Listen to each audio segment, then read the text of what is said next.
Parabéns para São Caetano e São Bento, que conseguiram o acesso para a primeira divisão do Campeonato Paulista. Foi uma Série A2 bastante equilibrada, os dois times sofreram bastante, mas mereceram sim esse acesso, né? Conseguiram subir e tiveram histórias bem inspiradoras, histórias de volta por cima, histórias de superação, com personagens realmente marcantes, e é isso que a gente vai destacar.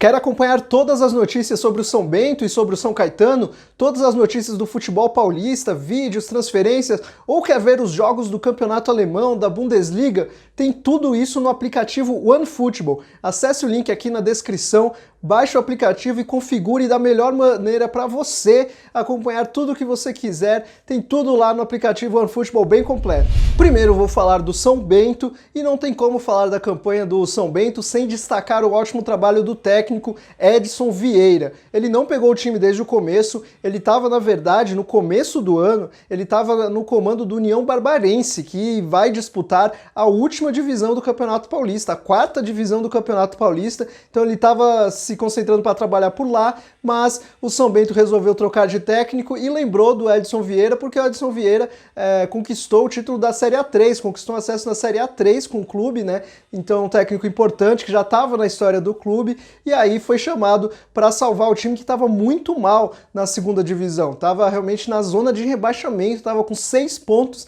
em 8 jogos, péssimo aproveitamento, e aí o Edson Vieira chegou e realmente arrumou a casa, porque embalou 4 vitórias seguidas antes da pandemia e depois mais 3 vitórias seguidas depois da quarentena, né? Então foram 7 vitórias consecutivas só na fase de grupos, realmente impressionante.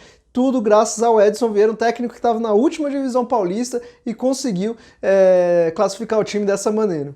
E depois dessa classificação veio a fase de mata-mata. Antes de começar o mata-mata, eu fiz aqui um vídeo na última divisão para analisar sobre como estava a Série A2 e coloquei inclusive meus palpites. Sobre o São Bento, eu apostei que o time passaria do Taubaté e disse que na semifinal, se enfrentasse Portuguesa ou São Caetano, não iria se classificar. Muita gente entendeu mal, entendeu que eu estava menosprezando a equipe ali. Quero deixar bem claro que não estava menosprezando. O que eu fiz foi apenas uma análise, né? E quando você faz uma análise, você acaba tendo que escolher um time ou outro, né? E muitas vezes erra, né? Acontece. Enfim, nesse caso do São Bento, o time acabou enfrentando o São Bernardo na semifinal, não enfrentou o Portuguesa, o São Caetano, o Portuguesa foi eliminado logo nas quartas de final. Enfim, o São Bento pegou o São Bernardo e venceu logo no primeiro jogo por 3-0, praticamente garantiu a classificação ali, mas o São Bernardo resolveu jogar no jogo de volta e foi um jogo maluco, porque o São Bernardo fez um gol e aí no segundo tempo a partida foi interrompida por causa de neblina. A neblina chegou no ABC Paulista, interrompeu a partida e o jogo só continuou no dia seguinte com uns 15 minutos complementares ali, cerca de 20 minutos complementares. São Bernardo chegou a fazer mais um gol, mas aí o placar agregado ficou 3-2 e o São Bento conseguiu garantir essa classificação. Entre os jogadores eu quero destacar a história do Bambam, jogador que tem esse nome aí folclórico e é o artilheiro da equipe, né? E tem uma história de superação também. Ele surgiu no Sport, surgiu bem, aí teve uma proposta de renovação lá que ele recusou, começou a rodar por vários clubes, não se encaixou mais. Em 2015 ele chegou a ficar sem clube para jogar, veio para São Paulo fazer testes e foi recusado, aí voltou para Pernambuco, virou segurança de lanchonete por um período lá, porque não podia ficar parado, enfim, tinha filha para cuidar, e aí continuou trabalhando da maneira que deu, mas voltou a jogar futebol lá pelo Veracruz, se destacou, começou a rodar por vários clubes. Em 2019 foi muito bem no Brusque, foi artilheiro, jogou bem, e aí em 2020 agora foi muito importante para essa conquista do São Bento. E uma curiosidade do acesso foi a torcida do ator Paulo Betti. Foi bem legal, ele participou num programa ali do projeto Criança Esperança, ele apareceu primeiro mostrando ali num papel, dando força para o São Bento, torcendo para o São Bento, e aí depois a Globo divulgou o vídeo dele comemorando o acesso, super feliz, um torcedor ilustre lá de Sorocaba torcendo para o São Bento. E o São Caetano também teve troca de técnico durante a campanha, mas foi uma troca de técnico bem inusitada. O Adãozinho começou como treinador do time, Adãozinho, aquele ex-jogador que foi jogador do clube por um grande período, né? Ele começou o ano como treinador, mas durou apenas um jogo. Depois do primeiro jogo ele já foi demitido e aí chegou o Galo bem conhecido aí, que já treinou vários clubes, já passou até pela CBF, então foi até uma contratação de certa forma surpreendente a chegada do Galo, e ele deu uma arrumada no time, né? Não dá para saber exatamente como que o time estava antes, afinal de contas nem deu pro Adãozinho trabalhar muito, mas o Galo colocou o time ali nos eixos, o time fez uma campanha irregular até a pandemia, depois conseguiu se reforçar um pouco e depois da quarentena embalou 3 vitórias consecutivas, inclusive uma vitória muito emocionante contra o São Bernardo, num clássico, um jogaço, e aí na fase de mata-mata pegou o Monte Azul, de certa forma um pouco de sorte, né, porque o Monte Azul foi muito desmanchado durante a quarentena, e aí mas mesmo assim o São Caetano teve dificuldades, né, ganhou o primeiro jogo, mas perdeu o segundo, o jogo foi para os pênaltis,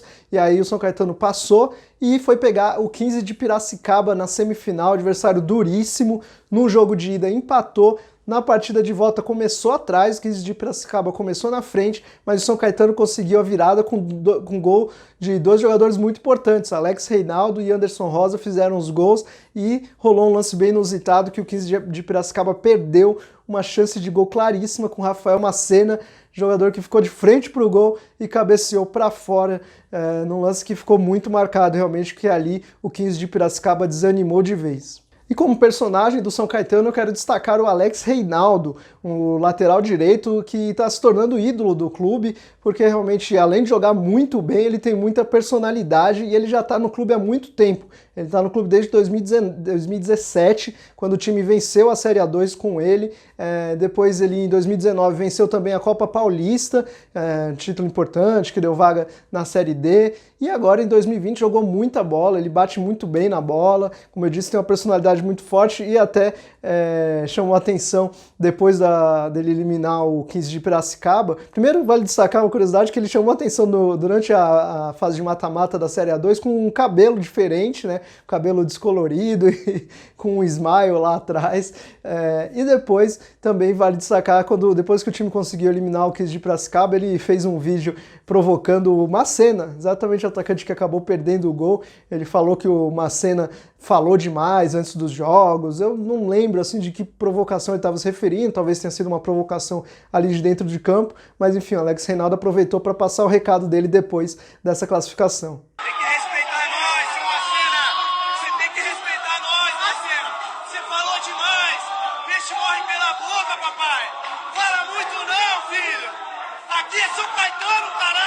O São Caetano tem vários bons jogadores, eu destaco principalmente o meio-campo ali, que tem o Emerson, o Everton Silva, um jogador que chegou durante a quarentena e encaixou muito bem nesse meio-campo, o Anderson Rosa, que fez o gol do acesso, né? Então um meio-campo muito forte, mas eu quero destacar um jogador que nem é tão bom assim, mas que é um personagem marcante desse elenco do São Caetano, que é o Domingos, o zagueiro Domingos, aquele ex-Santos, ex-Grêmio, ex-Português, enfim, ele que já está quase no final da carreira, já estava sendo dado como um ex-jogador e tal, mas participou bem dessa campanha do São Caetano, principalmente depois desse período aí de quarentena. Ele até fez gol na fase de grupos e foi reserva no acesso, mas entrou e se emocionou muito, chamou a atenção muito a comemoração dele, que ele chegou a falar, até comparar o acesso com a Libertadores, dizendo que estava mais emocionado ali nesse acesso do que na Libertadores. Olha, já joguei várias competições, várias, Libertadores, tudo. Mas a sensação que eu tô tendo de subir esse time pra Série A do ano que vem, não tem como falar.